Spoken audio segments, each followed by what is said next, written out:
Putin की भारत यात्रा से पश्चिमी देशों में खलबली मच गई है। नेटो देशों ने पुतिन के भारत दौरे पर नजर रखने का ऐलान कर रखा है। वहीं पुतिन के तिलिस्म को समझने में यूरोप की महाशक्तियां भी जुट गई हैं।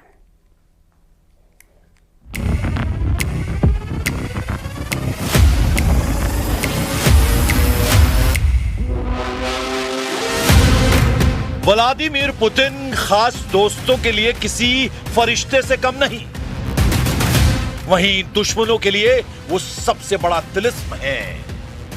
पुतिन के दुश्मनों के लिए उनकी पूरी दुनिया ही अबूझ है, चाहे उनकी गाड़ी और सेनेट हो, उनका प्लेन इल्यूजन IL-96 300 PU हो, या फिर उनके इर्द गिर्द दिखने वाला ब्रीफकेस, सबके अपने तिलिस्म हैं। पुतिन का चलना हो, देखने का अंदाज हो, बैठने की अदाएं हो, या सिर्फ आंखों की पुतलियों का घूमना ही कई बार बड़े सिग्नल देते हैं, मगर पुतिन को सबसे असरदार बनाते हैं उनके फैसले, उनके दुश्मनों की भीड़, उनके सख्त रुख। पुतिन जो ठान लेते हैं वो करके दिखाते हैं। पुतिन जैसी दुश्मनी निभाते हैं, वैसी ही दोस्ती के लिए किसी भी हद को पार कर जाते हैं। 5 फीट 7 इंच की साधारण कदकाठी, 70 से 75 किलो वजनी लीडर, जिनका स्किन टोन यूरोपीय लोगों की तरह पीला दिखता है, जिनके बालों पर उम्र के हिसाब से सफेदी चढ़ी हो, उस नीली आंखों वाले लीडर से दुनिया के कई मुल्क खौफ क्यों खाते हैं?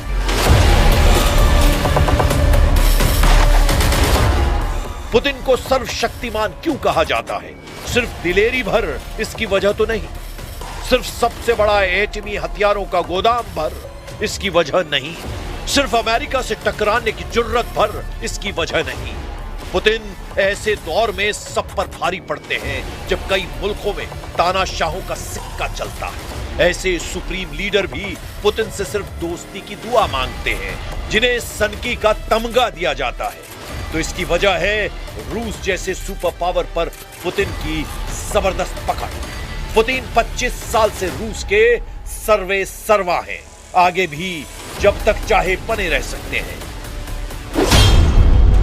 साल 1999 में पुतिन रूस के प्रधानमंत्री बने। साल 2000 में उन्होंने राष्ट्रपति का चुनाव भारी बहुमत से जीता। इसके बाद उन्होंने 2 बार 4-4 साल के कार्यकाल पूरे किए। फिर नियमों के चलते उन्होंने दिमित्री मेदवेदेव को राष्ट्रपति का चुनाव जितवाया। उन 4 सालों में पुतिन ने प्रधानमंत्री पद संभाला। फिर 2012 में पुतिन ने सत्ता में एक बार फिर वापसी की और अब साल 2036 तक अपने पद पर बने रह सकते हैं।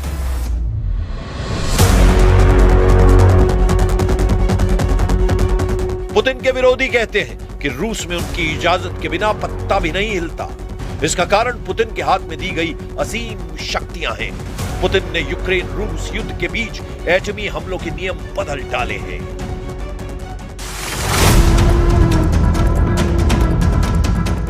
यानी रूस से एटमी खतरा सिर्फ यूक्रेन भर को नहीं, उन देशों को भी है जिन्होंने यूक्रेन का युद्ध में साथ दिया है, जिन्होंने यूक्रेन को हथियार दिए हैं, जिन्होंने यूक्रेन की किसी भी तरह मदद की है। उन्हें पुतिन का परमाणु क्रोध झेलना पड़ सकता है। सबसे खतरनाक बात यह है कि अगर पुतिन ने न्यूक्लियर हमले का मूड बना लिया तो उन्हें रोकने का अधिकार भी किसी के पास नहीं है। रूस की परमाणु नीति के मुताबिक परमाणु हथियारों के इस्तेमाल का फैसला सिर्फ राष्ट्रपति पुतिन ले सकते हैं। इसीलिए उनके पास हमेशा एक खास न्यूक्लियर ब्रीफकेस रहता है, जिसे रूसी मीडिया में चेगेट ब्रीफकेस के नाम से जाना जाता है। यह ब्रीफकेस पुतिन को रूस की सभी न्यूक्लियर फोर्सेस से जोड़ने वाला कमांड एंड कंट्रोल नेटवर्क होता है। साथ ही रूस के जनरल स्टाफ वैलेरी गेरासिमोव और रक्षा मंत्री भी इस नेटवर्क के तहत न्यूक्लियर कंट्रोल से जुड़े होते हैं। अब यह समझिए कि पुतिन ने अगर एटमी हमले का मूड बना लिया तो उन्हें क्या करना होगा। सबसे पहले पुतिन को चेगेट ब्रीफकेस से लॉन्च ऑर्डर जारी करना होगा। ये कोई बटन या ट्रिगर नहीं जिसे दबाया जाएगा। ये ऐसे सीक्रेट कोड होते हैं जिनसे न्यूक्लियर अटैक का सीधा ऑर्डर रूस के जनरल स्टाफ तक पहुंचता है। जनरल स्टाफ पुतिन के भेजे एटमी कोड को तीनों सेनाओं को भेजते हैं। इसके बाद रूस की स्ट्रेटेजिक रॉकेट फोर्सेस परमाणु पनडुब्बियां और बम वर्षक एटमी हमला शुरू कर सकते हैं। किसी वजह से अगर पुतिन का ब्रीफकेस से दिया लॉन्च ऑर्डर सेनाओं को नहीं मिलता है तो इसके लिए भी एक बैकअप सिस्टम है। रूस में इसे प्रीमियर सिस्टम और डेड हैंड का नाम भी दिया जाता है, जिससे अगर सारे सिस्टम ठप पड़ जाएं, तब सेनाएं ऑटोमेटिक परमाणु हमला शुरू कर सकती हैं। इसलिए जब भी परमाणु युद्ध का माहौल बनता है, पुतिन के नाम से दुश्मन थर्रा जाते हैं। रूस की तीनों सेनाओं में पुतिन ने अपने जासूसी अनुभवों से बड़े बदलाव कर रखे हैं। यूक्रेन से युद्ध के दौरान पुतिन ने रूस की सेना मुख्यालयों के साथ चीफ के नाम तक सीक्रेट रखने शुरू कर दिए हैं। रूस में सशस्त्र सेनाओं का सर्वोच्च सैन्य command general staff of Russian armed forces general staff होते हैं। मौजूदा वक्त में Valery Gerasimov chief of general state हैं, जबकि रूस की वायुसेना के चीफ और नौसेना के चीफ का नाम गुप्त रखा गया है, जिससे इन दोनों सेनाओं का कंट्रोल जनरल स्टाफ, रक्षा मंत्रालय और सीधे पुतिन के हाथ में है।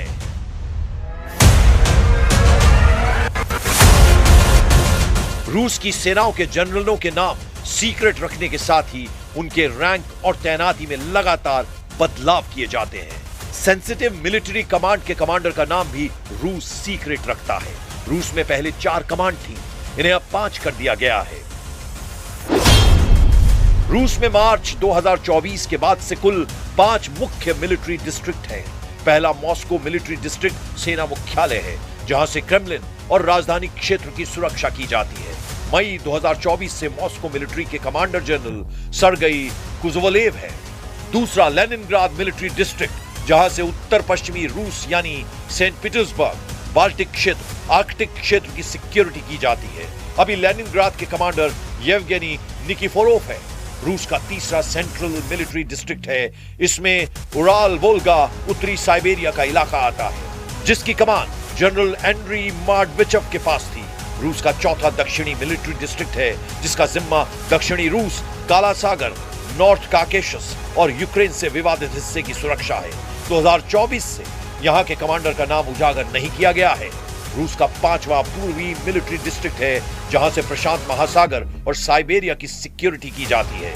इसके कमांडर जनरल एंड्री इवानिएव है।